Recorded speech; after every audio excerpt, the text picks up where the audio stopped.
Forensic ಸೈನ್ಸ್ನವರು ಕೂಡ ಎಲ್ಲ ನೋಡ್ತಾ ಇದ್ದಾರೆ. ಇನ್ನು ಅವರಿಂದ ವರದಿ ಬಂದಿಲ್ಲ ನಮಗೆ. ಬಟ್ ಮೇಲ್ನೋಟಕ್ಕೆ ಅದೊಂದು ಸೂಯಿಸೈಡ್ ಇರಬಹುದು ಅಂತ ಪೊಲೀಸ್ನವರು ಹೇಳ್ತಾ ಇದ್ದಾರೆ. ತನಿಖೆ ಮಾಡ್ತಾ ಇರ್ತಕ್ಕಂಥ ಪ್ರಿಲಿಮಿನರಿ ಎಂಕ್ವೈರಿ ಇದೆ. ಬಟ್ ಇನ್ನು ಫರ್ದರ್ ಎಂಕ್ವೈರಿ ಆಗಬೇಕು. ಬಟ್ ಒಳ್ಳೆ ಆಫೀಸರ್ ಆಗಿದ್ರು. ಅದಕ್ಕೆ ನಾವು ಒಳ್ಳೆ ಆಫೀಸರ್ ಅಂತಲೇ ಬೆಂಗಳೂರಿನಲ್ಲಿ ಅವರಿಗೆ ಕಮರ್ಷಿಯಲ್ ಟ್ಯಾಕ್ಸ್ ಡಿಪಾರ್ಟ್ಮೆಂಟ್ನಲ್ಲಿ ವಿಜಿಲೆನ್ಸ್ ಪೋಸ್ಟ್ನಲ್ಲಿ ಕೊಟ್ಟಿತ್ತು. ತೆರಿಗೆ ಪತ್ತೆ ಹಚ್ಚತಕ್ಕಂಥದ್ದು ಕಳ್ತನದಲ್ಲಿ ಮಾಡಿದ್ರು. ಅವ್ರ ಮಾವ ಹನುಮಂತರಾಯಪ್ಪ ಅವರೆಲ್ಲ ಬಂದು ಹೇಳಿದ್ರು ಬೆಂಗಳೂರಿನಲ್ಲಿ ಕೊಡಿ ಅಂತ ಹೇಳಿ ಅಲ್ಲಿ ಅವರು ಕೊಟ್ಟಿದ್ದಾರೆ.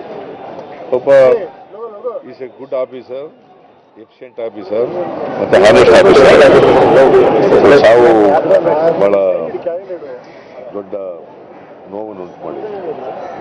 ಸರ್ಕಾರಕ್ಕೆ ನಷ್ಟ ಅಂತ ಒಬ್ಬ ಒಳ್ಳೆ ಅಧಿಕಾರಿ ಇರ್ಬೋದು. People have started protesting on this. What do you want to say to the people? ನಾನು ಜನರಿಗೆ ಸಮಾಧಾನವಾಗಿರಬೇಕು. ನಾನು ಅವ್ರಿಗೆ ಏನು ಹೇಳ್ತೀನಿ ಅಂತಂದ್ರೆ, ನಾವು ತನಿಖೆನ ನಿಷ್ಪಕ್ಷಪಾತವಾಗಿ ಉನ್ನತ ಮಟ್ಟದ ತನಿಖೆಯನ್ನ ಮಾಡಿಸ್ತೀವಿ. ಸತ್ಯ ಪತ್ತೆ ಹಚ್ಚತಕ್ಕಂಥದ್ದು ಮಾಡ್ತೀವಿ. English, please, sir, please, English small.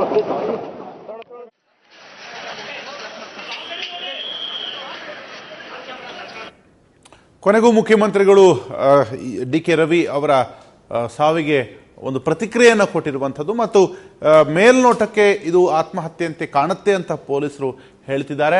ಆದರೆ ಇದು ಕೊಲೆ ಎನ್ನುವಂಥ ಅನುಮಾನ ಕೂಡ ಇದೆ. ಹಾಗಾಗಿ ನಿಷ್ಪಕ್ಷಪಾತವಾಗಿ ತನಿಖೆ ಮಾಡ್ತೀವಿ ಎನ್ನುವಂಥ ಮಾತನ್ನು ಹೇಳಿದ್ದಾರೆ. ಆದರೆ ತನಿಖೆಯನ್ನು CBIಗೆ ಒಪ್ಪಿಸ್ತಾರಾ ಎನ್ನುವಂಥ ಪ್ರಶ್ನೆಗೆ ಅವರು ಉತ್ತರವನ್ನು ಕೊಡಲಿಲ್ಲ. ಆದರೆ ಮುಖ್ಯಮಂತ್ರಿಗಳ ಈ ಒಂದು ಲೇಟ್ ರಿಯಾಕ್ಷನ್ ಏನಿದೆ ಅದು ರವಿ ಅವರ ಅಭಿಮಾನಿ ವರ್ಗದಲ್ಲಿ ಮತ್ತು ಕುಟುಂಬ ವರ್ಗದಲ್ಲಿ ಭಾರಿ ಆಕ್ರೋಶವನ್ನು ಮೂಡಿಸಿರುವಂಥದ್ದು.